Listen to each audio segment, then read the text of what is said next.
고구려는 중국의 속국이었던 삼국지 후한서, 진서 등 수많은 중국 역사 기록에 그렇게 남아 있어요.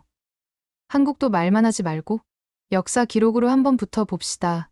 대체 왜 아무것도 안 하죠?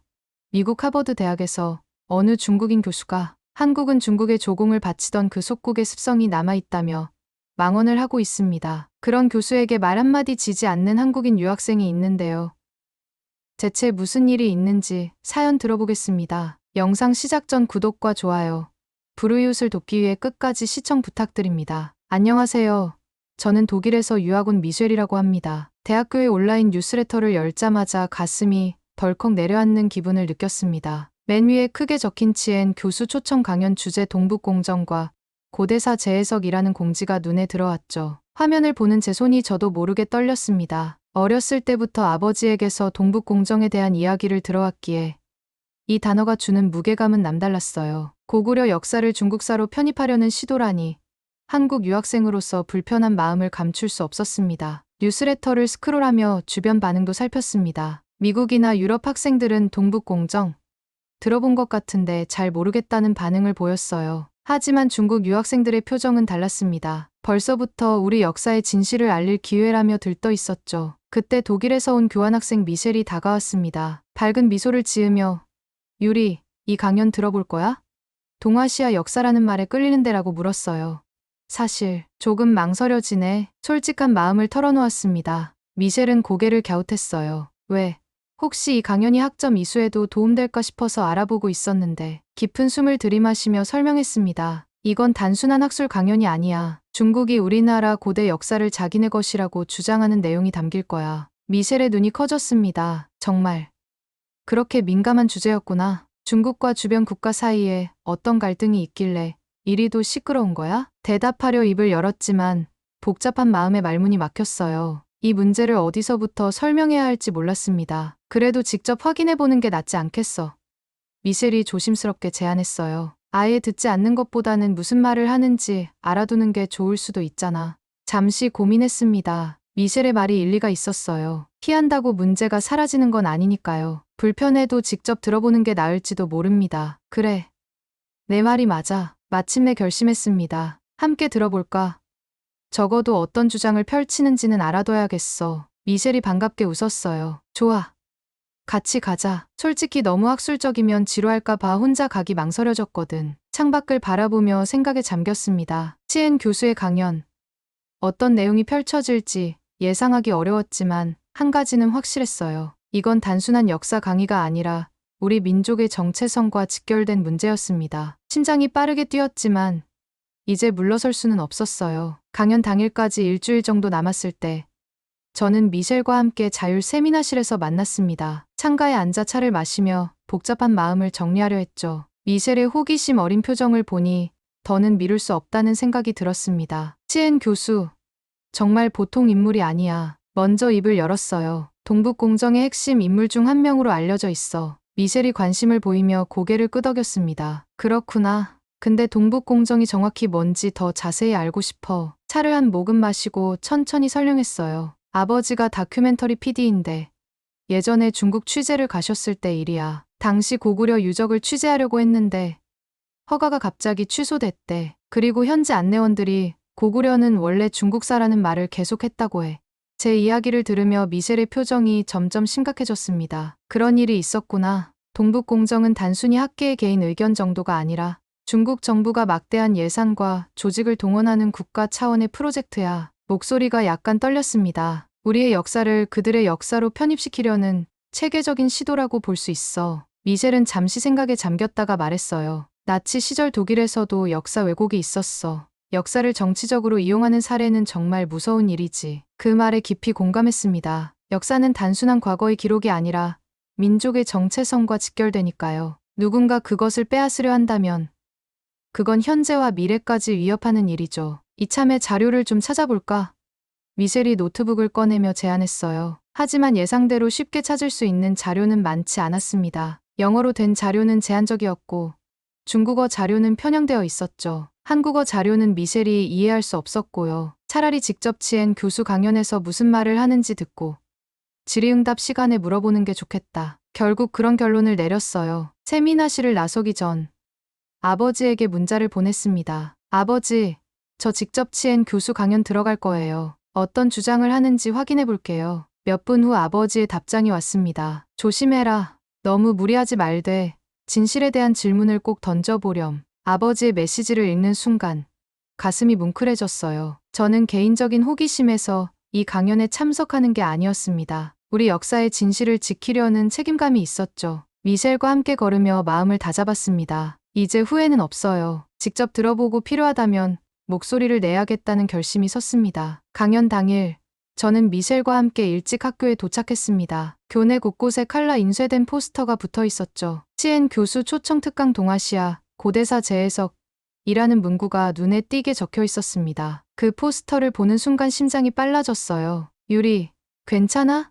미셸이 제 어깨를 토닥였습니다. 고개를 끄덕이며 웃으려 했지만 억지 미소가 나왔을 뿐이었어요. 그냥 조금 긴장돼. 가자. 강의실로 향하며 중국 유학생들이 모여있는 모습이 눈에 들어왔습니다. SNS 단톡에서 내일 꼭 다 같이 가자라고 활동적으로 모이자는 이야기를 했다는 소문이 사실이었나 봅니다. 강의실 문을 열자 예상했던 것보다 훨씬 많은 학생들이 이미 자리를 차지하고 있었어요. 특히 중국인 유학생들이 앞자리와 중간자리를 거의 다 차지하고 있었습니다. 숨이 막혀왔어요. 이렇게 많은 사람들 앞에서 제가 과연 질문을 할 수 있을까 하는 의구심이 들었죠. 여기 자리 있네. 미셸이 왼쪽 측면 중간쯤에 빈자리를 가리켰습니다. 겨우 두 자리가 남아 있었어요. 급히 앉았지만 주변의 소음은 쉽게 가라앉지 않았습니다. 중국 학생들이 자기들끼리 중국어로 크게 떠들고 있었습니다. 귀에 들리는 말들이 마음을 불편하게 했어요. 역시 이번 기회에 전 세계가 고구려가 중국사임을 알게 될 거야.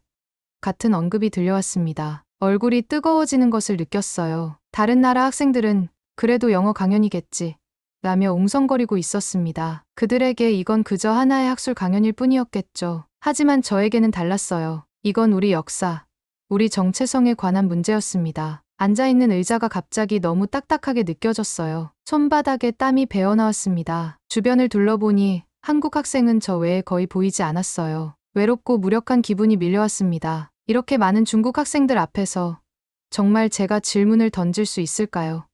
미셸에게 속삭이듯 말했어요. 미셸은 제 손을 잡아주었습니다. 괜찮아.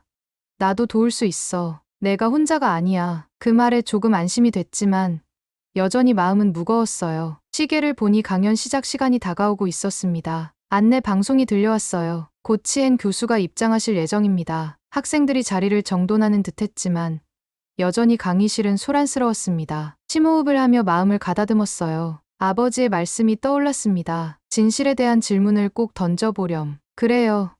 제가 여기 있는 이유를 잊지 말아야 합니다. 곧 문이 열리고 치엔 교수가 들어왔습니다. 강의실이 일순간 조용해졌어요. 이제 강연이 시작됩니다. 치엔 교수가 단상에 올라서자 강의실이 순식간에 조용해졌습니다. 그는 자신감 넘치는 모습으로 프로젝터를 켜고 PPT를 띄웠어요. 첫 슬라이드에는 동북공정 한민족의 역사 왜곡을 바로잡는 길이라는 제목이 적혀 있었습니다. 그 문구를 읽는 순간 가슴이 철렁 내려앉았어요. 오늘 여러분에게 역사적 진실을 알려드리겠습니다. 치엔 교수가 당당하게 말을 시작했어요. 고구려는 역사적으로 중국 왕조에 귀속된 지방 정부였다는 사실을 많은 사람들이 오해하고 있습니다. 그 말을 듣는 순간 손에 힘이 들어갔습니다. 노트북에 메모를 하려던 손가락이 굳어버렸죠. 미셸이 걱정스럽게 저를 바라봤지만 눈을 들지 못했어요. 교수는 PPT 슬라이드를 넘기며 고대 중국 사서들을 인용했습니다. 삼국지, 후한서, 진서 등에서 고구려가 조공을 바쳤다는 기록을 강조하며 이것이 고구려가 중국에 속했다는 명백한 증거라고 주장했어요. 그때마다 중국 학생들이 일제히 박수를 치며 끄덕였습니다. 속에서 무언가 끓어오르는 느낌이었어요. 역사적 사실이 이렇게 왜곡되는 것을 그냥 지켜볼 수 없었습니다. 손을 들기 위해 천천히 팔을 올렸어요. 손이 떨렸지만 용기를 내야 했습니다. 혹시 질문 있나요? 치엔 교수가 잠시 멈추고 말했습니다. 제 손이 올라가 있는 것을 보고 교수가 고개를 끄덕였어요. 네. 한국에서 오신 학생. 심장이 미친 듯이 뛰었지만 최대한 차분하게 말했습니다. 조공이 곧 속국을 뜻하지 않는다는 시각도 있습니다. 동아시아 외교 체계상 여러 나라가 명청 등의 조공을 바쳤지만 모두 속국이 된 건 아니잖아요. 그 순간 강의실이 술렁이기 시작했어요. 중국 학생들 여러 명이 왜곡하지 마. 한국은 원래 중국의 일부였어. 라고 고함쳤습니다. 갑작스러운 반발에 당황했지만 계속 말을 이어갔어요. 또한 고구려가 수나라 당나라와 전쟁에서 이긴 것도 역사적 기록으로 남아 있습니다. 이것은 고구려가 독립국이었음을 보여주는 중요한 증거 아닐까요? 치엔 교수의 얼굴에 냉소적인 미소가 떠올랐습니다. 그건 반역 세력과 벌인 내전으로 해석할 수 있습니다. 역사는 항상 다양한 해석이 가능하지만 우리 중국인이 자국 역사를 제일 잘 안다고 생각합니다. 그의 말투에서 느껴지는 오만함에 가슴이 아팠어요. 저도 모르게 주먹을 꽉 쥐었습니다. 역사를 정치적 도구로 사용하는 모습이 너무나 분명했어요. 진실은 중요하지 않고 그저 자국의 이익을 위해 과거를 재단하는 모습에 분노가 일었습니다. 미셸이 제 손을 살짝 잡아주었어요. 그 온기가 제게 용기를 주었습니다. 치엔 교수의 시선을 똑바로 마주하며 다음 질문을 준비했어요. 이제 물러설 수 없었습니다. 저는 그저 한 학생이 아니라 우리 역사의 진실을 지키기 위해 여기 있는 사람이었으니까요. 치엔 교수의 반응에 굴하지 않고 다시 한번 손을 들었습니다. 이번에는 더 강한 목소리로 말했어요. 고구려의 독자적 왕호와 연호 사용, 온돌과 벽화 문화 등은 중국과는 다른 특색입니다. 이런 독특한 문화적 요소들은 고구려가 독립된 국가였음을 보여주는 증거가 아닐까요? 그 순간 치엔 교수의 얼굴이 일그러졌습니다. 갑자기 책상을 쾅 내리치며 소리쳤어요. 내가 뭘 안다고, 몇 권의 책을 읽었다고 전문가인 양 말하지 마. 강의실이 순식간에 얼어붙었습니다. 교수의 폭발적인 반응에 놀라 숨이 멎는 듯했어요. 하지만 이제 물러설 수는 없었습니다. 5000년 중국 역사는 결국 중국 본토가 주도해왔다. 치엔 교수가 목소리를 높였어요. 한국 학생이 어디까지 파악했겠느냐. 우리 중국인들이 우리 역사를 더 잘 알고 있다. 그의 말에 강의실 곳곳에서 맞아. 교수님 말씀이 다 맞아. 라는 중국 학생들의 환호가 터져 나왔어요. 마치 조직적으로 준비된 듯한 반응이었습니다. 심장이 빠르게 뛰었지만 최대한 침착함을 유지하려 했어요. 여긴 학문적 토론 자리잖아요. 근거를 통해 말씀해 주셔야 합니다. 일방적 확정은 위험합니다. 떨리는 목소리를 최대한 억누르며 말했습니다. 치엔 교수의 표정이 더욱 험악해졌어요. 토론은 여기까지만 하자. 내가 말이 끝났으니 반박의 여지 없다. 그 순간 미셸이 조심스럽게 손을 들었습니다. 교수님, 유럽 사학계는 고구려를 한민족 역사의 큰 축으로 보는데 이러한 국제적 관점은 어떻게 생각하시나요? 치엔 교수는 미셸을 무시하듯 손을 저었어요. 외국 학자들은 중국 자료를 제대로 못 봤으니 틀릴 수밖에 없다. 너희 같은 학생들이 이해하기에는 너무 복잡한 문제다. 그 말에 일부 중국 학생들이 그렇지. 외국인들이 뭘 알아? 라며 미셸에게까지 야유를 보냈습니다. 미셸의 얼굴이 붉어졌어요. 그런 미셸을 보며 마음이 아팠습니다. 제 때문에 미셸까지 곤란한 상황에 처한 것 같아 미안한 마음이 들었어요. 옆에 앉은 미국 학생 한 명이 목소리를 높였습니다. 좀 더 차분히 들어보고 서로 질의응답을 해야지. 이렇게 고함치면 안 된다고 생각합니다. 하지만 이미 강의실 분위기는 감정적으로 과열되어 있었습니다. 중국 학생들의 목소리는 더욱 커졌고 다른 학생들은 불편한 기색을 감추지 못했어요. 교수는 마치 자신의 승리라도 된 듯 만족스러운 표정을 지었습니다. 이런 상황에서도 포기할 수 없었어요. 진실을 위해 더 말해야 한다는 생각이 들었습니다. 다시 한번 심호흡을 하고 손을 들었어요. 이번에는 더 구체적인 질문을 준비했습니다. 역사적 사실에 기반한 누구도 부정할 수 없는 질문을요. 미셸이 다시 한번 용기를 내어 손을 들었습니다. 그녀의 목소리는 떨렸지만 또렷했어요. 고구려가 중국 땅이었는지 아니면 독립국이었는지 관련해 외국 연구자들도 여러 논문을 냈습니다. 혹시 교수님은 그것들을 검토해 보신 적 있나요? 서로 다른 견해를 비교해 보는 것도 학문적으로 중요하지 않을까요? 그 순간 치엔 교수의 얼굴이 일그러졌어요. 다 일방적 시각이며 중국 정부와 학계가 가진 자료를 보지 못했을 것이다. 서양의 관점은 항상 편향되어 있다. 그의 말에 앞쪽 중국 학생 몇 명이 의자를 발로 차며 큰 소리를 냈습니다. 중국을 모욕하지 말라.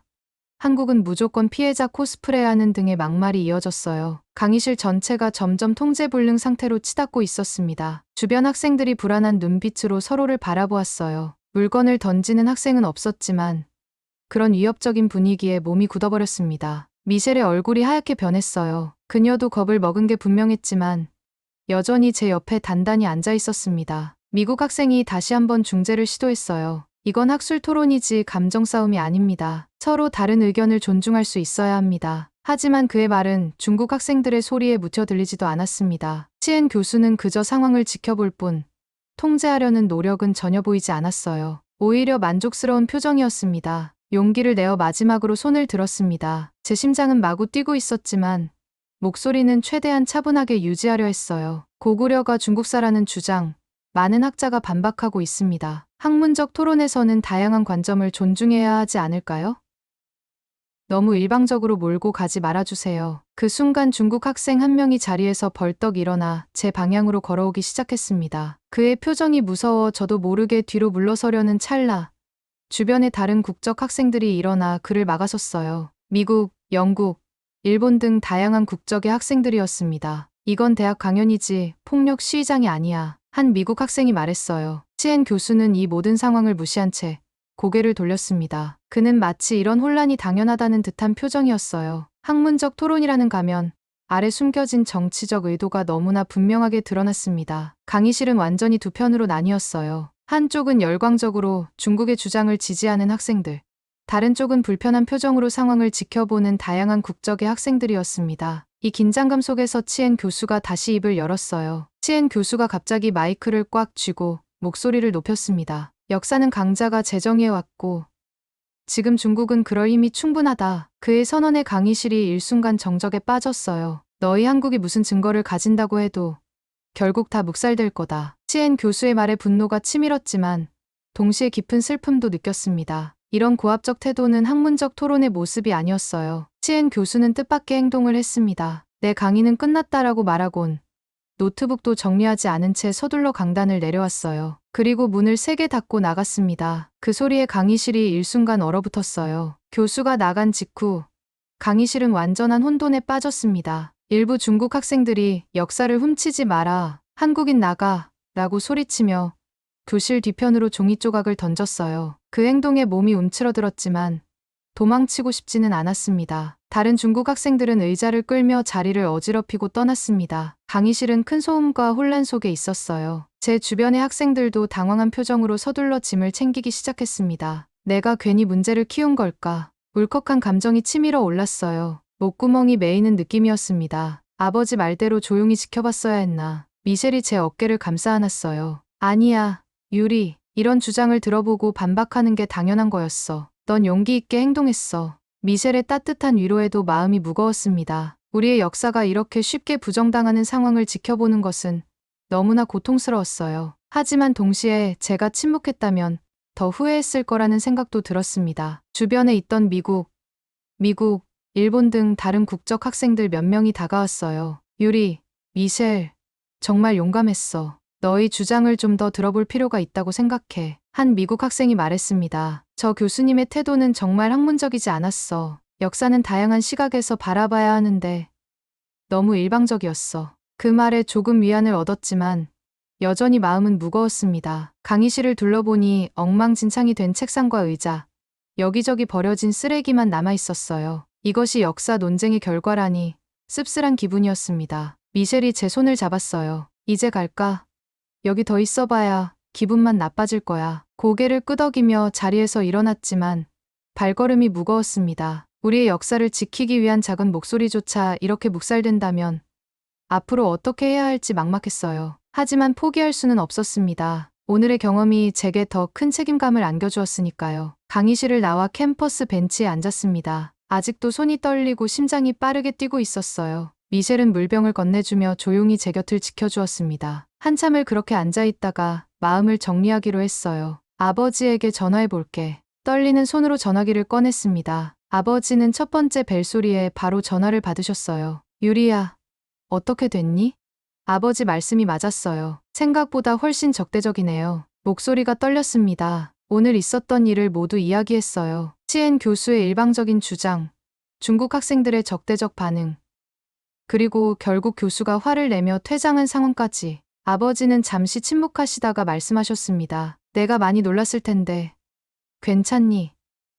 그래도 잘 견뎌냈으니 다행이구나. 괜찮아요, 아버지. 그런데 제가 제대로 대응했을지 모르겠어요. 더 준비를 철저히 했어야 했나 봐요. 아버지의 따뜻한 목소리가 전화기를 통해 전해졌어요. 아니다. 내가 할 수 있는 최선을 다했어. 진실을 위해 목소리를 낸 것만으로도 충분히 의미 있는 일이었어. 통화를 마치고 미셸을 바라봤습니다. 그녀는 생각에 잠긴 표정이었어요. 유리, 나 이번 여름에 독일 언론사에서 인턴십 할 예정이야. 미셸이 갑자기 말했습니다. 거기서 이 문제를 간단히 인터뷰나 칼럼으로 다뤄볼 생각이야. 내가 참여해 줄 수 있을까? 그 말에 깜짝 놀랐어요. 정말.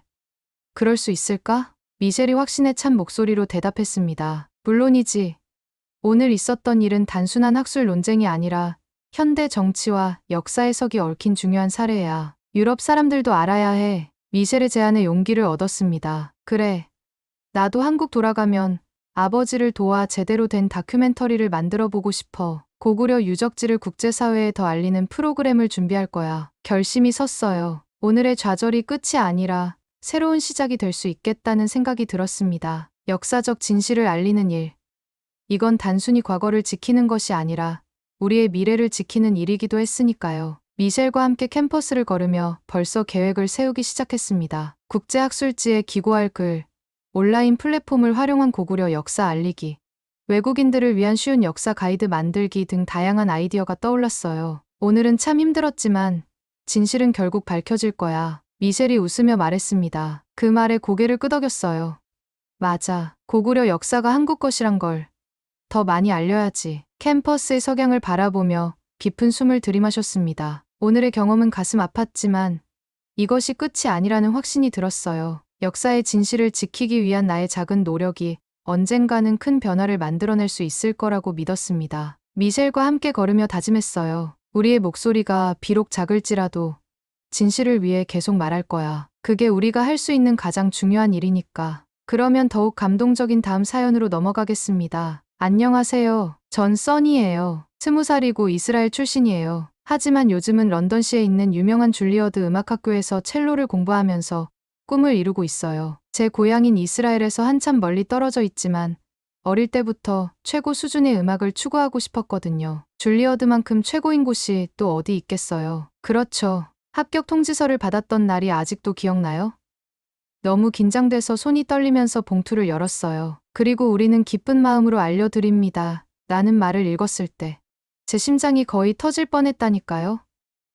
바로 부모님께 전화를 걸어 기쁜 소식을 전해드렸는데 긴 국제전화 연결음 너머로도 부모님의 자랑스러워하시는 목소리가 들렸어요. 몇 달 후 저는 한 손에는 첼로 케이스를 다른 한 손에는 여행 가방을 들고 공항에 내렸어요. 도시는 이스라엘의 조용한 거리와는 너무나 다른 볼거리와 소리로 가득했어요. 압도되는 느낌이었지만 웃음을 멈출 수가 없었어요. 정말로 해내고 있었거든요. 저는 줄리어드 학생이 될 거였어요. 캠퍼스에 도착한 순간부터 저는 제 사람들을 찾았다는 걸 알았어요. 거기에 있는 모든 사람들이 저처럼 음악을 살았고 음악으로 숨쉬었어요. 우리는 밤새도록 연습실에 남아서 테크닉을 완벽하게 다듬고 악기에 마음을 쏟아부었죠. 그리고 물론 공연도 있었어요. 독주의 콘서트 쇼케이스까지. 무대에 서는 순간마다 제가 있어야 할 곳에 정확히 있다는 느낌이 들었어요. 하지만 줄리어드를 아무리 사랑한다 해도 항상 쉽지만은 않았어요. 경쟁이 치열했고 최고가 되어야 한다는 압박감이 끊이지 않았죠. 몇 주 동안 애써 연습했던 곡을 다른 학생들이 연주하는 걸 보면 열등감이 엄습해왔어요. 정말 여기 있을 자격이 있는 걸까요? 프로 음악가로 성공할 수 있을까요? 제 룸메이트 란닝을 만나면서 그런 의심은 더욱 심해졌어요. 란닝은 중국 출신이었고 뛰어난 연주자였어요. 하지만 거기까지가 우리의 공통점이었죠. 란닝은 영재였어요. 모든 걸 아무 힘들이지 않고 해내는 그런 음악가였죠. 4살 때부터 연주를 시작했다고 하더라고요. 실력이 입증된 거죠. 그의 테크닉은 완벽했고 음악성은 타의 추종을 불허했어요. 본인도 그걸 알고 있었고요. 거의 오만함에 가까운 자신감이 있었어요. 마치 스타로 태어났다는 듯이 말이에요. 처음에 전 란닝에 매료되었어요. 현을 누비는 그의 손가락을 넋놓고 바라보곤 했죠. 하지만 시간이 지날수록 제 룸메이트에게는 어두운 면이 있다는 걸 깨달았어요. 그는 한국과 한국 문화에 대해 뿌리 깊은 편견을 가지고 있었고 그걸 표현하는 걸 꺼리지 않았거든요. 처음에는 여기저기서 작은 말들이 나왔어요. 한국 유학생 다현이가 전통 악기인 가야금으로 독주의 오디션을 봤을 때 란닝은 코웃음을 쳤죠. 가야금은 중국 악기야 한국인들은 그냥 베껴서 자기들 거라고 주장하는 거지라고 말했어요. 당시엔 한국 문화에 대해 잘 몰랐기에 그냥 고개를 끄덕였어요. 하지만 란닝의 말이 점점 더 잦아지면서 불편해지기 시작했죠. 가야금만이 아니었어요. 한국 음식부터 한국 대중음악까지 부정적으로 말할 게 항상 있었거든요. 말을 할수록 전 자신도 모르게 그의 편견에 물들어갔어요. 그녀는 믿을 수 없을 정도로 재능 있는 음악가였어요. 제가 꿈꿀 수 있는 그런 타고난 재능 말이에요. 그녀의 연주를 들을 때마다 뱃속 깊은 곳에서 불타오르는 시기심을 느꼈죠.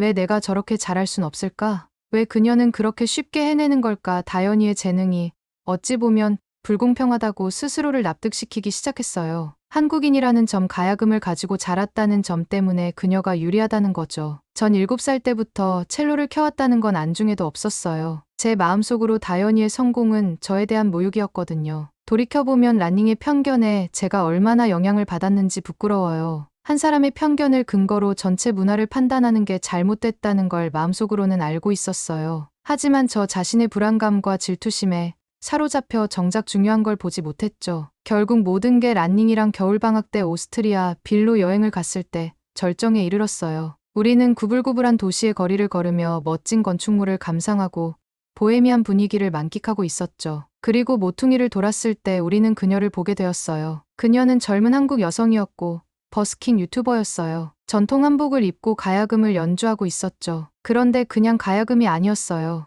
햇빛에 반짝이는 정교한 구슬로 현이 장식되어 있었거든요. 그리고 그 현에서 흘러나오는 소리는 제가 이제껏 들어본 적 없는 것이었어요. 아련하고 비현실적이면서도 어딘가 깊은 역사와 전통의 뿌리를 두고 있는 듯한 느낌이었죠. 저는 그 자리에 넋을 잃고 서서 사랑과 상실, 기쁨과 슬픔의 이야기를 들려주는 듯한 멜로디를 타닥타닥 연주하는 그녀의 손가락을 바라봤어요. 그리고 그녀가 노래를 부르기 시작하자 가야금과 완벽한 조화를 이루며 솟구치는 목소리에 제 내면에서 무언가 바뀌는 걸 느꼈죠. 그녀가 부른 노래는 한국 가수 임영웅의 유명한 트로트 곡을 커버한 거였어요. 가사는 이해할 수 없었지만 그 뒤에 깃든 감정은 고스란히 느낄 수 있었죠. 마치 음악이 언어와 문화를 초월해 보편적인 무언가를 건드리며 제 영혼에 직접 말을 걸고 있는 것 같았어요. 란닝을 힐끗 봤는데 그도 제가 느끼는 바를 같이 느끼고 있는지 궁금했거든요. 하지만 그의 얼굴은 울퉁불퉁 찌푸려져 있었고 팔짱을 꼭 낀 채였죠. 말도 안 되라고 그가 중얼거렸어요. 그냥 중국 음악을 베끼고는 자기들 거라고 우기는 거야. 그 순간 무언가가 저에게 똑 떨어졌어요. 그래요. 가야금은 중국에서 유래했을지도 모르죠.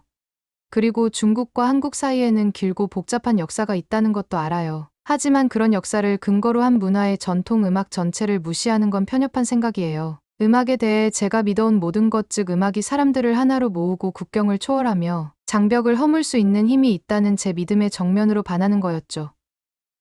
다시 그 한국 여성에게로 시선을 돌렸어요. 그녀가 음악에 온 마음을 쏟아붓는 모습을 보면서 저는 조용히 다짐했지요. 다시는 편견이 제 판단력을 흐리게 두지 않을 거예요. 항상 열린 마음과 가슴으로 음악에 다가설 거라고요. 여행의 나머지는 휙휙 지나갔지만 그 순간만큼은 오래도록 제 가슴에 남았어요. 오스트리아 빈에서의 그 멋진 경험 이후 저는 줄리아드 기숙사로 돌아가는 게 너무 기다려졌어요. 한국과 한국 음악에 대한 질문들로 제 머릿속이 붕 떠 있었거든요. 마치 제가 간절히 더 잘 이해하고 싶어하는 새로운 세상을 엿본 것 같았어요. 하지만 먼저 다연히 그녀랑 얘기를 나눠봐야겠다고 생각했죠. 기숙사에 도착했을 때는 이미 늦은 시간이라 복도는 조용했어요. 대부분의 학생들은 이미 잠자리에 들어 힘든 연습과 수업을 위해 휴식을 취하고 있었죠. 제 방으로 걸어가는데 연습실 중 한 곳에서 가야금 소리가 들려왔어요. 선율이 아름답고 복잡했고 저는 마치 불빛에 이끌린 나방처럼 그 소리에 이끌렸죠.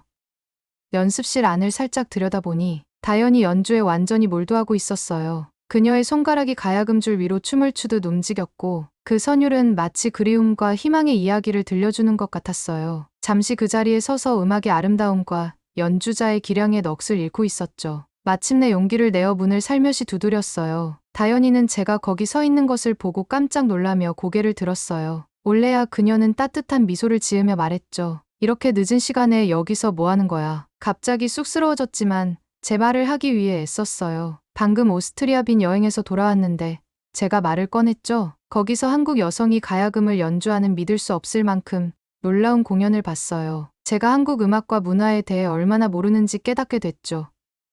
그녀가 좀 더 자세히 알려줬으면 해서요. 다연이의 얼굴이 신남으로 환해졌어요. 그럼 그녀가 저를 가리키며 말했죠. 우리 문화를 써니랑 함께 나누고 싶어. 그리고 그 다음 몇 시간 동안 저와 다연이는 그 연습실에 함께 앉아서 가야금의 역사부터 한국 사회에서 음악의 역할까지 모든 것에 대해 이야기를 나눴어요. 그녀는 어린 나이부터 한국에서는 음악이 삶에 스며들어 있다고 했죠. 피아노든 가야금이든 다른 악기든 거의 모든 아이들이 악기를 배운대요. 한국에선 음악이 단순히 재미나 오락을 위한 것이 아니야. 다연이가 설명했어요. 그것은 우리 민족의 정체성을 이루는 근본적인 부분이야. 공연이나 콘서트에서 모두가 함께 노래하고 참여하는 거야. 그것은 사람들을 하나로 모으고 공유된 감정과 경험을 표현하는 방식이지. 다현이의 이야기를 들으며 저는 깊은 감탄과 존경심이 제 안에서 자라나는 것을 느꼈어요. 여기 이렇게 뚜렷하게 자신의 나라와 전통을 사랑하면서도 다른 문화에 대해 엄청난 개방성과 호기심을 가진 사람이 있다는 게 놀라웠죠. 그녀는 우리와 그들 사이에 벽을 세우거나 선을 긋는 데는 관심이 없었어요. 그저 자신의 고유한 유산의 아름다움과 풍요로움을 기꺼이 듣고자 하는 사람이라면 누구와도 나누고 싶어 했던 거죠. 그 후 몇 주 동안 다현이는 저를 줄리아드의 다른 한국 학생들에게 소개해줬어요. 우리는 함께 식사를 하고 음악을 연주하고 서로의 문화를 가르쳐 주었죠. 저는 한국어로 몇 가지 기본 표현을 배웠고 심지어 가야금도 연주해봤어요. 그들과 시간을 함께 보낼수록 한국에 대한 제 편견과 오해가 녹아내리고 한국 사람들의 따뜻함과 친절함 개방성에 대한 깊은 감사의 마음으로 대체되었어요. 란닝이 말한 것과는 달리 한국인들은 이상하고 낯선 타자가 아니라는 걸 깨달았죠. 그들은 그저 자신만의 독특한 이야기와 전통 세상을 보는 방식을 가진 사람들이었어요. 제 작곡에 점점 더 많은 한국적 요소를 녹여내면서 저는 무언가 깊고 강력한 것을 건드리고 있다고 느꼈어요. 그것은 다른 누군가의 문화를 모방하거나 전용하는 것이 아니었어요. 어디에서 왔든 무슨 언어를 쓰든 모든 사람들 사이에 존재하는 공통점을 표현할 방법을 찾는 것에 관한 거였죠. 그리고 다현이의 우정과 조언이 없었다면 그 모든 것이 불가능했을 거라는 걸 알고 있었어요. 그녀는 제가 혼자서는 결코 발견하지 못했을 새로운 세상을 열어주었어요. 그에 대해 저는 영원히 감사할 거예요. 연습실에서의 그 늦은 밤 대화들을 되돌아보면 그것들이 제 인생에서 가장 변화를 가져온 순간들 중 하나였다는 걸 깨닫게 돼요. 그 순간들은 제가 열린 마음을 갖고 제 것과 다른 문화에서 배우고 감사할 줄 아는 자세의 힘을 가르쳐 주었죠. 그리고 결국 음악이 사람들을 하나로 모으고 가장 넓은 분열마저도 극복할 놀라운 능력을 가지고 있음을 보여주었어요. 그래서 줄리아드에서의 삶의 스트레스와 압박감에 휩싸일 때마다 저는 다현이와 한국 친구들과 함께 보낸 그 순간들을 떠올려요. 웃음과 함께 나눈 식사, 함께 음악을 만드는 기쁨을 기억하는 거죠. 그러면 제가 저 자신보다 훨씬 더 큰 무언가의 일부라는 걸 알기에 새로운 목적 의식과 영감을 느껴요. 그것이 바로 음악의 진정한 선물 아닐까요? 음악은 우리가 말을 넘어 정치를 넘어 우리를 갈라놓으려 하는 모든 것들을 넘어 서로 소통할 수 있게 해주지요. 그리고 종종 너무 갈라지고 양극화된 것처럼 느껴지는 세상에서 그런 소통은 그 어느 때보다 중요해요. 그래서 제 음악적 여정을 계속해 나가면서 그 교훈들을 마음에 새기려 해요. 저는 매 새로운 경험에 호기심과 개방성으로 다가가고 모든 문화와 전통 속에서 아름다움과 인간성을 찾으려고 노력해요. 무엇보다 사람들을 하나로 모으고 상처를 치유하며 분열을 극복하는 음악의 엄청난 힘을 기억하려고요. 결국 그게 다예요. 명성이나 음악을 통해 얻은 부찬사는 아니에요. 더 가치 있는 것들이죠. 음악을 만들고 그것을 세상과 나누는 단순하면서도 깊은 기쁨 말이에요. 그리고 그 점에서 저는 언제나 다현이와 이 길을 걸어오며 만난 모든 놀라운 사람들에게 감사할 거예요. 학기가 끝나갈 무렵 다현이랑 저는 엄청 가까워졌어요. 음악, 문화, 인생에 대해 밤새도록 수많은 대화를 나누면서 우리의 우정은 꽃피웠지요. 다현이는 제게 너무나 많은 새로운 관점과 경험을 열어주었고 제 삶에 다현이가 있다는 게 너무나 감사했어요. 어느 날 마지막 수업을 마치고 짐을 싸면서 다현이가 조심스러운 미소를 지으며 제게 말했어요. 올리야, 방학 때 나랑 한국에 놀러 갈래? 내 고향도 보여주고 내가 좋아하는 곳들도 소개해주고 싶어. 그 제안에 저는 깜짝 놀랐지만 동시에 너무 기뻤어요. 우리가 그렇게 많이 이야기했던 문화와 음악을 다현이의 조국에서 직접 경험할 수 있다니 꿈만 같았죠. 몇 주 후 저는 인천공항에 내렸어요. 세계에서 가장 멋진 공항 중 하나라고 들었는데 깔끔하고 현대적인 건축과 세관 절차의 효율성에 감탄했죠. 미국에서 익숙했던 혼잡하고 복잡한 공항과는 너무나 달랐어요. 서울로 들어가면서 모든 것이 얼마나 깨끗하고 질서정연한지 감탄할 수밖에 없었어요. 거리는 깨끗했고 대중교통은 시계처럼 정확했으며 어디를 봐도 사람들은 목적의식과 시민정신을 가지고 일상을 살아가고 있었죠. 정말 인상적이었어요. 하지만 가장 놀라웠던 건 안전과 안심이었어요. 항상 조심해야 하는 런던에서 와서 밤에도 두려움 없이 걸을 수 있고 물건을 놓고 가도 도난 걱정을 하지 않아도 된다는 게 정말 놀라웠죠. 다현이는 한국의 범죄율이 세계에서 가장 낮은 수준이고 서로에 대한 신뢰와 존중이 문화에 깊이 뿌리박혀 있다고 설명해줬어요. 다음 며칠 동안 다현이는 고향을 둘러보며 저를 데려갔어요. 경복궁을 방문하고 푸르른 산을 하이킹하고 다양한 맛있는 한국 음식을 맛보았지요. 하지만 저에게 가장 기억에 남는 건 전통시장 방문이었어요. 좁은 골목길을 걸으며 다양한 노점상의 화려한 색감과 향기에 감탄했어요. 상인들은 싱싱한 해산물부터 수궁의 도자기까지 모든 것을 팔았고 구워지는 고기 냄새와 흥정하는 손님들의 수다로 가득했죠. 하지만 제가 가장 좋아했던 건 모든 상호작용에 스며든 따뜻함과 환대였어요. 노점상을 운영하는 아주머니들은 환한 미소로 우리를 맞이하며 먹을거리를 손에 쥐어주며 모든 것을 맛보라고 권했지요. 그들에게 시장은 단순한 장사 공간이 아니라 사람들이 모여 삶의 소소한 기쁨을 나누는 커뮤니티의 중심이었어요. 특히 기억에 남는 순간이 있어요. 김치 노점상을 하시는 할머니가 우리를 불러 직접 담근 김치를 맛보게 해주셨거든요. 매콤하고 새콤한 김치를 맛보면서 어린 시절 이야기와 시장의 역사에 대해 들려주셨죠. 작은 손짓이었지만 한국 사람들의 관대함과 친절함을 잘 보여주는 순간이었어요. 또 다른 잊을 수 없는 경험은 다현이와 친구들과 함께 K-팝 콘서트에 참석한 거였어요. K-팝 팬들의 전설적인 열정에 대해 들어본 적은 있었지만 그날 밤 관객들의 엄청난 에너지와 흥분을 준비할 수는 없었죠. 밴드가 무대에 오르자 관중석에서는 귀청이 터질 듯한 환호와 함성이 터져 나왔어요. 팬들은 빛나는 야광봉을 완벽한 동시성으로 흔들며 모든 가사를 억눌릴 수 없는 기쁨으로 따라 불렀죠. 그리고 밴드가 발라드를 부르자 모든 관객이 핸드폰 불빛을 들어 올렸는데 마치 별들로 둘러싸인 것 같았어요. 다현이와 친구들이 노래를 부르고 춤을 추는 모습을 보며 이것이 바로 음악의 본질이라는 깨달음이 스쳤어요. 완벽함이나 기술적 숙련도가 아니라 순간에 빠져드는 순수한 기쁨, 노래와 리듬에 대한 공유된 사랑을 통해 다른 사람들과 연결되는 것 말이에요. 그날 밤 호텔로 걸어가면서 다현이가 미소 지으며 제게 말했어요. 올리야, 나는 항상 내 나라와 문화를 사랑해왔어. 하지만 내 눈을 통해 보고 너처럼 그것을 소중히 여기는 사람과 함께 나누면서 다시 한번 사랑에 빠졌어. 걸으며 감사함과 경이로움이 밀려오는 걸 느꼈어요. 한국에서의 시간이 일생일대의 경험이었고 남은 인생 동안 소중히 간직할 선물이란 걸 알았죠.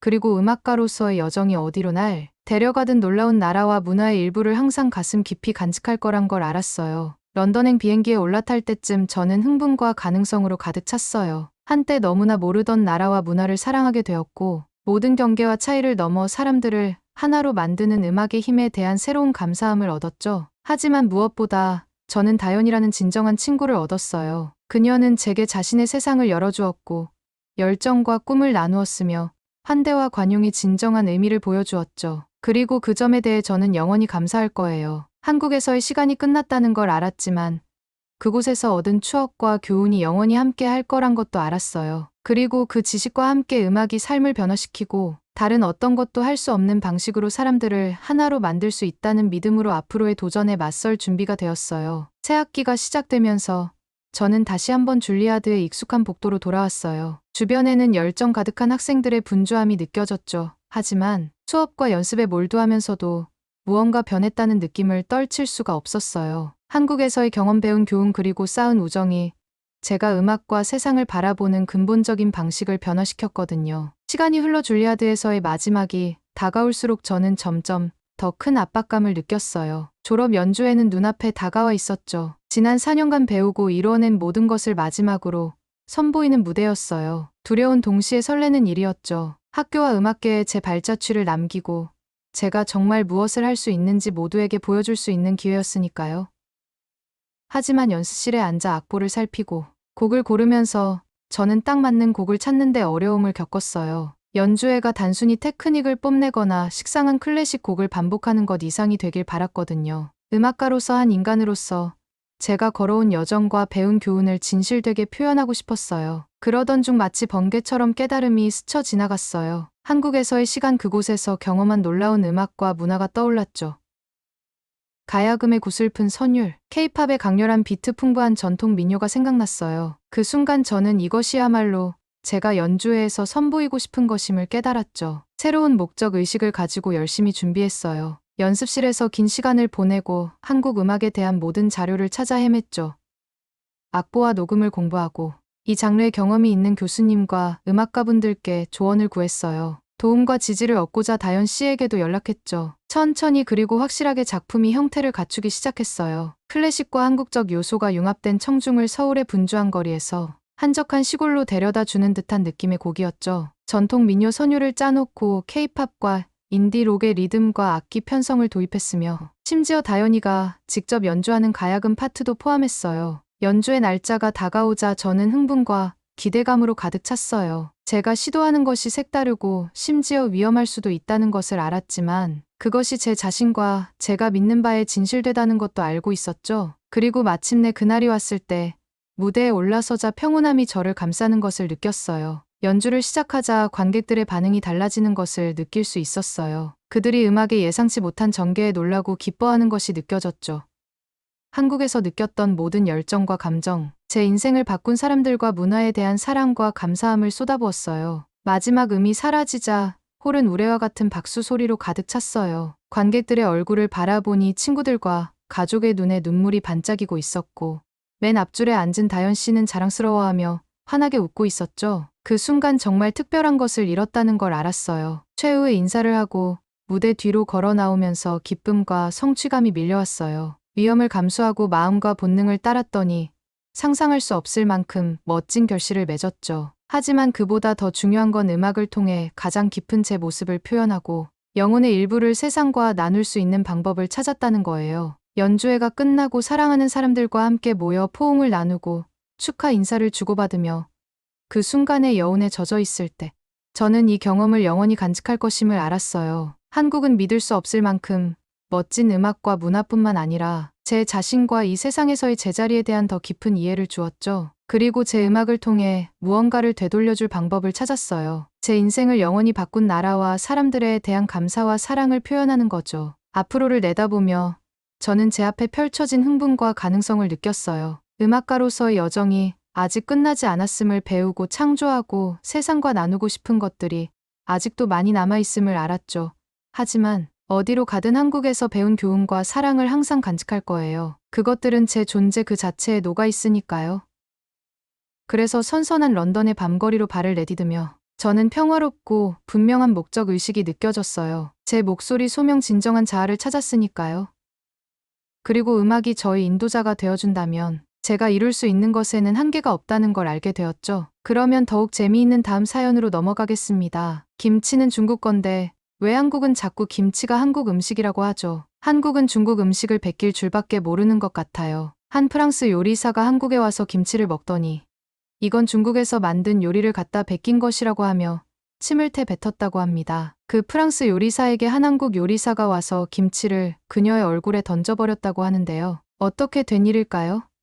안녕하세요. 저는 프랑스 요리사 30살 비올라입니다. 한국행 비행기를 타게 될 줄은 꿈에도 생각지 못했습니다. 설렘과 걱정이 뒤섞인 마음으로 비행기를 타고 있습니다. 불과 몇 주 전만 해도 저는 파리의 한 무대에 서서 권위 있는 프랑스 요리 대회에서 최고상을 받았습니다. 고향의 부엌에서 기술을 연마하고 할머니에게 파스타 만드는 비법을 배우고 지중해의 대담한 풍미를 제 요리에 불어넣으며 수년간의 노력의 정점이었습니다. 하지만 이제 저는 완전히 낯선 곳으로 향하고 있습니다. 바로 한국입니다. 몇 달 전 요리 대회에서 선보인 제 파스타를 드신 국제요리 교리 프로그램 PD가 제게 자신의 프로그램에 출연해보지 않겠냐고 물었습니다. 저는 엄청나게 고민했어요. 사실 안 좋게 생각하는 나라였죠. 한국은 중국인 멘토에게 들은 이야기를 제외하면 거의 아는 게 없는 나라입니다. 그는 항상 한국 음식은 중국 음식을 모방한 것에 불과하며 한국인은 창조보다는 모방을 좋아하는 민족이라고 말했죠. 제가 한국을 좋아할 이유가 없었습니다. 요리를 베낀다는 말에 선입견을 가지게 되었죠. 비행기가 인천국제공항에 착륙하고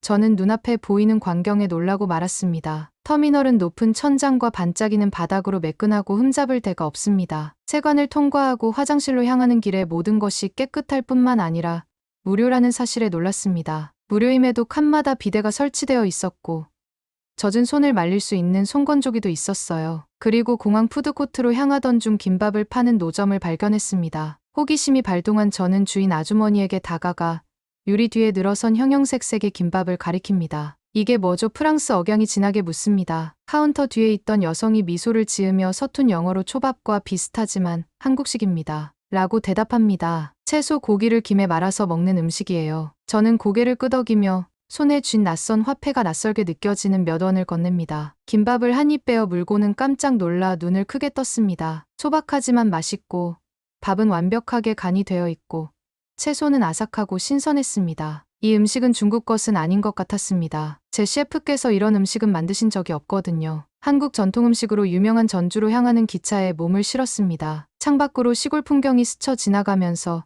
이곳에 오게 된 사건들을 다시 한번 떠올려 봅니다. 프랑스 요리사인 제가 중국 음식을 싸구려로 흉내내는 나라에서 무엇을 배울 수 있을까요? 하지만 국제 무대에 유혹을 뿌리치기엔 너무 강렬했습니다. 그래서 저는 여기 들어본 적도 없는 도시 거의 아무것도 모르는 나라를 향해 속도를 내고 있습니다. 기차가 전주역에 들어서자 키가 크고 날씬한 얼굴에 친절한 남자가 저를 맞이했습니다. 이사벨라, 그가 손을 내밀며 물었습니다. 준석이라고 합니다. 전주에 오신 걸 환영합니다. 저는 떨리는 마음을 감추려고 악수를 하고 억지로 미소를 지었습니다. 만나서 반가워요. 저는 한껏 긴장된 목소리로 대답했습니다. 준석은 제 짐을 들어주며 대기 중인 차로 안내했습니다. 시내 거리를 달리면서 준석은 전주 한옥마을을 가리켰고 한국 역사와 문화에 대한 이야기를 들려줍니다. 저는 고개를 끄덕이며 예의 바른 소리를 내지만 내심 저 한옥도 중국 것을 베낀 게 아닐까 하는 생각을 했습니다. 숙소와 연수 장소인 식당에 도착했을 때 우아한 곡선 지붕과 정교한 나무 조각이 돋보이는 한국 전통 한옥이 너무 아름다워서 놀랐습니다. 안으로 들어서자 깔끔한 흰색 유니폼을 입고 호기심과 회의감이 교차하는 표정을 짓고 있는 셰프들이 저를 맞이했습니다. 공주는 저에게 지은이라는 근엄해 보이는 여성 셰프를 소개해 주었습니다. 그녀는 날카로운 눈빛으로 저를 위아래로 훑어보며 평가하는 눈빛을 보였습니다. 당신이 이탈리안 셰프군요. 그녀가 영어 억양이 강한 목소리로 말했습니다. 뭘 할 수 있는지 봅시다. 저는 긴장의 물결이 밀려오는 것을 느끼며 침을 삼켰습니다. 제가 재능 있는 요리사라는 건 알지만 낯선 곳에서 낯선 얼굴들에 둘러싸여 갑자기 사기꾼이 된 것 같은 기분이 들었습니다. 과연 제가 한국 주방에서 살아남을 수 있을까요? 제 요리의 가치를 증명할 수 있을까요? 앞치마를 두르고 가스레인지에 올라서면서 심호흡을 하고 제가 여기 있는 이유를 떠올립니다. 배우고 성장하고 제가 어떤 사람인지 세상에 보여주기 위해서입니다. 제 능력밖의 일이지만 그렇다고 해서 멈추지 않겠습니다. 저는 프랑스 요리에 떠오르는 스타 이사벨라이고 한국에서 어떤 도전이 기다리고 있든 해낼 준비가 되어 있습니다. 한국 셰프들에게 진정한 이탈리안 요리가 무엇인지 보여줄 준비가 되었다는 결연한 마음으로 칼을 들고 일터로 향했습니다. 제 여정은 이제 막 시작되었고 이 주방에서 배우게 될 교훈은 상상도 못했던 방식으로 제 삶을 변화시킬 것입니다. 전주의 한 전통 한식당 주방에 들어서자 설렘과 긴장감이 뒤섞인 기분이 들었습니다. 준석 셰프가 제 옆에 서 있는데 그의 존재감이 든든하면서도 위협적이었습니다. 그는 저에게 칼을 건네며 카운터에 쌓인 채소 더미를 향해 손짓을 했습니다. 오늘은 기본부터 시작하겠습니다. 그가 말합니다. 김치는 한국 요리의 기본입니다. 거의 모든 식사에 곁들여지는 발효 채소 요리입니다. 저는 생각에 잠긴 채로 고개를 끄덕였습니다. 김치에 대해 들어본 적은 있지만 항상 약간 회의적이었거든요. 중국인 멘토가 김치는 원래 중국 요리이고 한국인이 단순히 모방한 것이라고 말한 적이 있었거든요. 하지만 준석이 채소를 썰기 시작하는 모습을 보면서 의구심을 뒤로 미루고 배움에 집중했습니다. 먼저 다진 채소와 고추, 마늘, 새우젓으로 만든 새빨간 양념장을 함께 버무렸습니다. 매콤하고 톡 쏘는 냄새가 눈시울을 적시고 코끝을 따끔거리게 합니다. 채소의 양념을 버무리는 동안 준석 씨가 김치의 역사에 대해 설명해 줬습니다. 김치는 1000년이 넘는 시간 동안 한국 요리의 일부였습니다. 라고 그는 말합니다. 김치는 원래 길고 혹독한 겨울 동안 채소를 보존하기 위한 방법으로 개발되었습니다. 시간이 지나면서 각 지역마다 고유한 품종과 맛을 개발하면서 한국 식사의 필수품이 되었습니다. 준석은 한국 김치의 역사에 대해 말해주기 시작했습니다. 김치는 정말 중국 것인지 한국 것인지 헷갈렸어요. 준석이 말하는 김치의 역사는 정말 자세했고 현실적이었거든요. 저는 일단 당장 해야 하는 것에 집중하기로 했습니다. 한식의 깊이와 복잡함에 매료되어 열심히 이야기를 들었습니다. 김치를 유리병에 담아 발효시키면서 아직 배워야 할 것이 얼마나 많은지 깨닫기 시작했습니다. 그 후 며칠 동안 저는 새로운 각오로 교육에 매진했습니다. 잡채, 비빔밥 등 한국 전통 요리를 만드는 방법을 배웠습니다. 하지만 제가 배우는 것은 기술과 레시피뿐만이 아니었어요. 다른 셰프들과 함께 일하면서 한식의 문화와 역사에 대해 더 깊이 이해하게 되었죠. 어느 날 준석이 근처 마을로 여행을 가자고 저를 초대했어요. 마을에서 가을 추수를 기념하는 축제가 열리는데 준석은 한국 전통 잔치를 준비해 달라는 부탁을 받았습니다. 마을에 도착하자마자 저는 감동을 받았습니다. 할머니부터 어린아이들까지 모두가 힘을 합쳐 준비를 돕고 있었어요. 뚝배기 그릴 찜통 등을 갖춘 거대한 야외 주방을 함께 만드는 모습을 보며 경외감을 느꼈습니다. 준석이와 저는 잔치 준비를 시작했습니다. 마을 텃밭에서 갓 수확한 채소를 이용해 김치를 엄청나게 많이 담그기 시작했어요. 고기와 해산물을 뜨거운 숯불에 구워 고소한 양념장에 버무려 먹기 시작했습니다. 고기와 김치가 가득 들어있는 만두를 잔뜩 만들었어요. 멸치로 깊은 육수를 우려낸 잔치국수로 만들었습니다. 정말 하나같이 다 맛있어 보였어요. 이런 게 한국 음식이었다니. 하루가 지나면서 마을과 주민들과 유대감을 느끼기 시작했습니다. 그들은 정말 따뜻했어요. 그리고 한국 음식에 대한 자부심이 대단했습니다. 한국 음식은 정성이 엄청 많이 들어간 음식이에요. 그래서 쉽게 잊혀지지 않죠. 그 말을 들을 때까지만 해도 한식에 대해 너무 큰 의미 부여를 하는 게 아닌가 비웃었습니다. 하지만 지금껏 준비한 한국 요리를 맛보면서 맛의 깊이와 복잡함에 감탄했습니다. 그날 저녁 공동 식탁에 둘러앉아 만찬을 즐기던 저는 준석에게 뜸을 들이며 질문을 던졌습니다. 중국인 멘토가 김치는 원래 중국 요리라고 말한 적이 있어요. 제가 머뭇거리며 말했습니다. 그게 사실이에요. 준석이의 눈이 놀라움에 커졌다가 분노했습니다. 아니, 전혀 사실이 아니에요. 그가 단호하게 말합니다. 김치는 수백 년 전으로 거슬러 올라가는 역사와 전통을 가진 한국 고유의 요리입니다. 김치와 특정 중국 발효 채소 사이에 몇 가지 비슷한 점이 있는 것은 사실이지만 기술과 맛은 완전히 다릅니다. 저는 부끄러움이 밀려오는 것을 느끼며 고개를 끄덕였습니다. 지금까지 한국 요리를 만들고 먹어보며 느꼈기 때문이에요. 한국 요리는 한국만의 것이 확실했습니다. 중국 셰프 밑에서 배우며 온갖 중국 요리를 먹어온 제가 자부할 수 있었어요. 그리고 제 편견과 선입견이 한식의 풍성함과 다양성을 제대로 감상하지 못하도록 저를 가로막고 있었다는 것을 깨달았습니다. 죄송합니다. 제가 고개를 살짝 숙이며 말했습니다. 그런 사실을 더 잘 알았어야 했는데.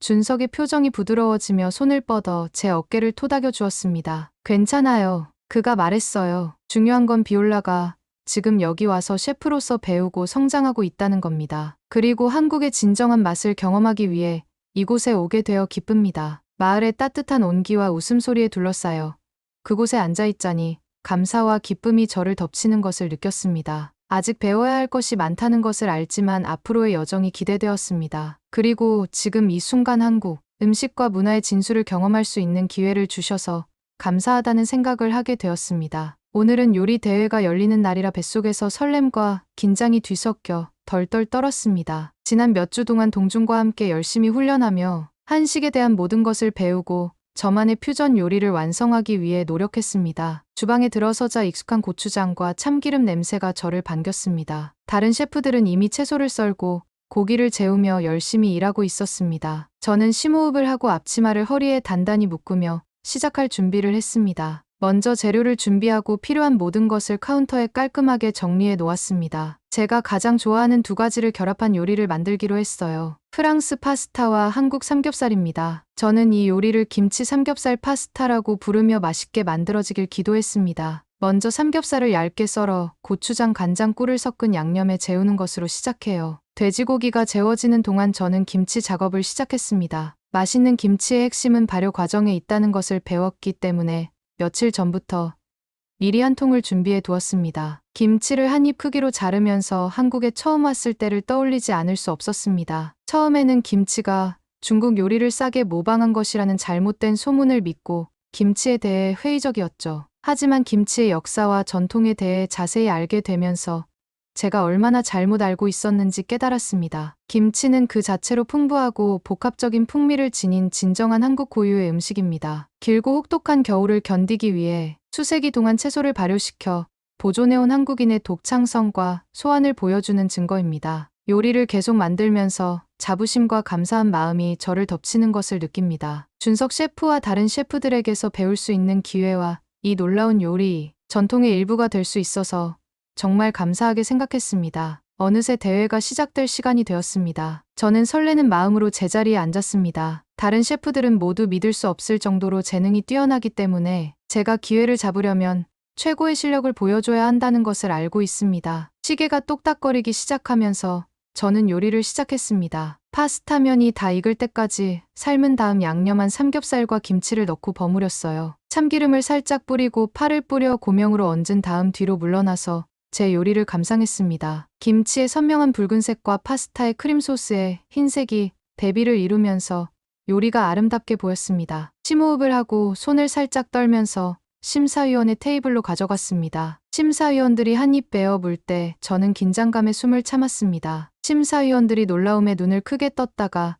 맛을 음미하며 집중하는 모습이 눈에 선합니다. 마침내 심사위원들이 고개를 끄덕이며 찬사를 보내자 안도감이 밀려오는 것을 느꼈습니다. 정말 훌륭해요. 심사위원 중 한 명이 얼굴에 미소를 띠며 말합니다. 매콤한 김치와 진한 삼겹살의 조합이 완벽하고 파스타 면이 식감을 더해주네요. 잘 먹었습니다. 저는 자부심과 성취감이 밀려오는 것을 느끼며 감사한 마음으로 고개를 숙였습니다. 아직 배워야 할 것이 많다는 것을 알지만 이 순간 저는 진정으로 제 소명을 찾은 것 같다고 느꼈습니다. 대회가 막바지에 이르렀을 때 제가 2위를 차지했다는 사실을 알게 되어 정말 기뻤습니다. 동중과 다른 셰프들의 지원과 지도가 없었다면 이룰 수 없었던 놀라운 성과였습니다. 함께 한국식 바비큐와 소주를 마시며 축하를 나누다 보니 지난 여정을 되돌아보지 않을 수 없었습니다. 불과 몇 달 전까지만 해도 저는 세상을 보는 시야가 좁고 회의적인 이탈리안 셰프였습니다. 하지만 지금은 완전히 새로운 맛과 가능성에 세계의 눈을 뜨게 된 것 같아요. 한국에서의 시간이 얼마 남지 않았다는 것을 알고 있지만 앞으로의 미래가 더욱 기대되었습니다. 벌써부터 이탈리안 요리와 한식의 장점을 결합한 새로운 퓨전 요리를 구상하고 있고 하루빨리 전 세계인과 공유하고 싶어요. 하지만 그보다 제가 배운 교훈과 맺은 우정에 더 감사하고 있습니다. 한국은 저에게 요리 기술과 레시피 이상의 많은 것을 가르쳐 주었습니다. 전통의 힘 공동체의 중요성, 새로운 경험을 받아들이는 것에 아름다움에 대해 배웠습니다. 동료 셰프들의 웃는 얼굴을 바라보고 있으면 따뜻함과 소속감이 저를 감싸는 것을 느낍니다. 저는 비록 이방인으로 한국에 왔지만 더 큰 무언가의 일부가 되어 떠나는 것이니까요. 비행기에서 내려 프랑스 땅에 발을 내딛자 만감이 교차하는 것을 느꼈습니다. 한국으로 떠난 지 몇 달이 지났는데 그 사이 제가 상상할 수 없었던 방식으로 성장하고 변화한 것 같습니다. 하지만 지금은 익숙한 에스프레소 향과 각 구운 빵 냄새를 맡으며 편안함과 친숙함이 저를 감싸는 것을 느꼈습니다. 저는 북적이는 파리의 거리를 걸으며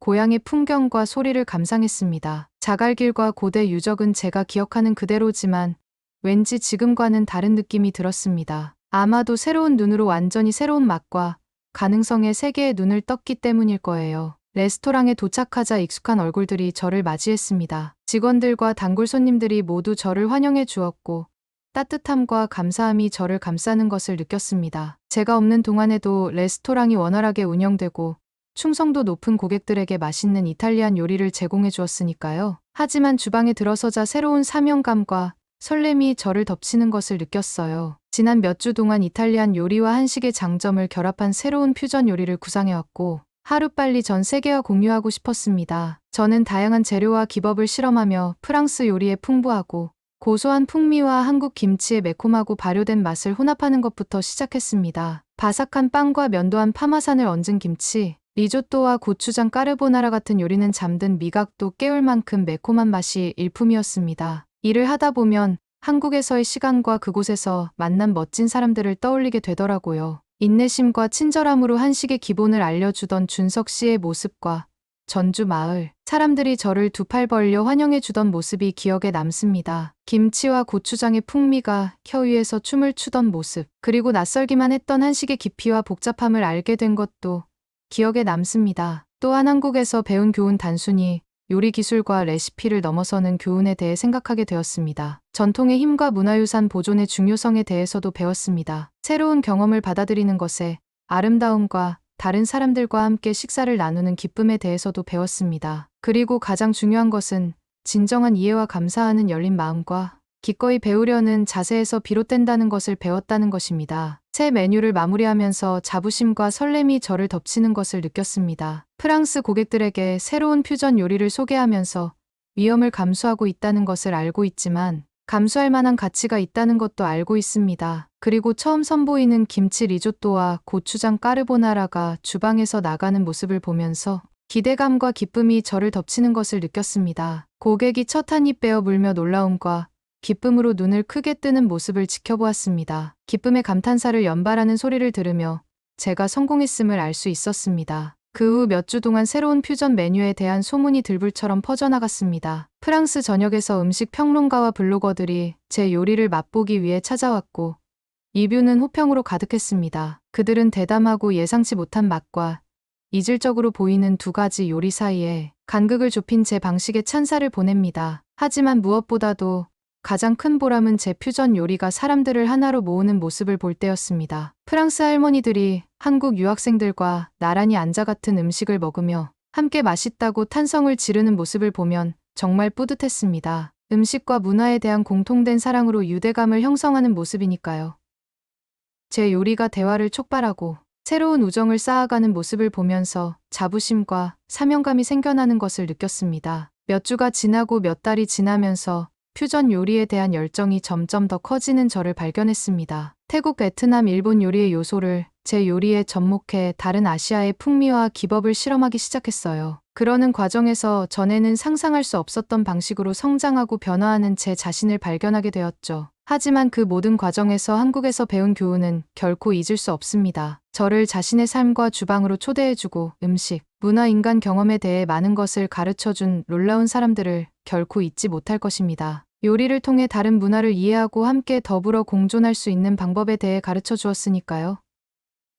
앞으로 제 요리 여정이 어디로 향하든 제 마음속에는 언제나 한국의 한 조각이 남아있을 것입니다. 한국은 제가 상상할 수 없었던 방식으로 저를 변화시켜준 나라이며 저에게 준 놀라운 경험과 교훈에 대해 영원히 감사할 것입니다. 그래서 한국 소주 한 잔을 하늘에 올리며 지금 이 순간을 있게 해준 놀라운 여정을 위해 건배합니다. 프랑스와 한국의 맛과 전통 그리고 앞으로 펼쳐질 무한한 가능성을 위해 그리고 무엇보다도 사람들을 하나로 모으고 이해와 공감, 기쁨의 세상을 만드는 음식의 힘을 위해 건배합니다.